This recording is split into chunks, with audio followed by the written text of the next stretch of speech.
ரொம்ப நாள் பிளான் பண்ணி அந்த பிளான் இன்னைக்கு தாங்க சக்ஸஸ் ஆச்சு. என்னன்னா, நானும் மாமா, ஷாம்குட்டி, மாமாவோட ஃப்ரெண்ட்ஸ் அண்ட் ஃபேமிலி எல்லாரும் சேர்ந்து பிளான் பண்ணி பெசன்ட் நகர் பீச் தான் நாங்கள் இன்னைக்கு வந்திருக்கோமே. ரொம்ப ஜாலியாக இருந்துச்சு. நாங்கள் ஈவினிங் தான் பீச்சுக்கு போனோம். நாங்கள் போகும்போது அப்படியே கொஞ்சம் இருட்டின மாதிரி ஆயிடுச்சு. ரொம்ப ஜாலியாக என்ஜாய் பண்ணிவிட்டு அங்கேருந்து ரிட்டன் வீட்டுக்கு வரலான்னு கிளம்பிட்டோம்.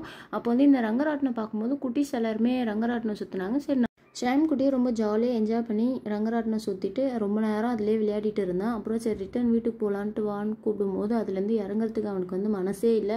குழந்தைய வந்து நாங்கள் வலுக்கட்டாயமாக தான் நாங்கள் அங்கேருந்து தூக்கிட்டு வந்தோமே. சரி பீச்சிலே கொஞ்சம் சர்க்கஸ்லாம் இருந்ததுன்னா அதில் கொஞ்சம் நேரம் குழந்தைய வந்து விளையாட விட்டுட்டு சரி ரிட்டன் வந்து வீட்டுக்கு போகலான்ட்டு அங்கேருந்து எல்லாருமே நாங்கள் கிளம்பிட்டோம். குட்டீஸ் எல்லாருமே ரொம்ப ஜாலியாக என்ஜாய் பண்ணாங்க. சரி நாங்கள் எல்லாருமே ஃபோட்டோஸ்லாம் எடுத்துக்கிட்டு நைட்டு டின்னருக்கு வந்து தாபா எக்ஸ்பிரஸ் தான் நாங்கள் போனோமே. சரி ஏன்னா ஃபேமிலியாக உட்காந்து சாப்பிட்லான்ட்டு நான் paneer butter masala, tandoori chicken, fried rice எல்லாமே ஆர்டர் பண்ணி நாங்கள் எல்லாருமே சாப்பிட்டு முடிச்சுட்டு அங்கேருந்து ரிட்டன் நாங்கள் கிளம்பிட்டோம். ரொம்ப ஜாலியாக இருந்துச்சு. அடுத்த விழாவில் பார்க்கலாம். Bye friends.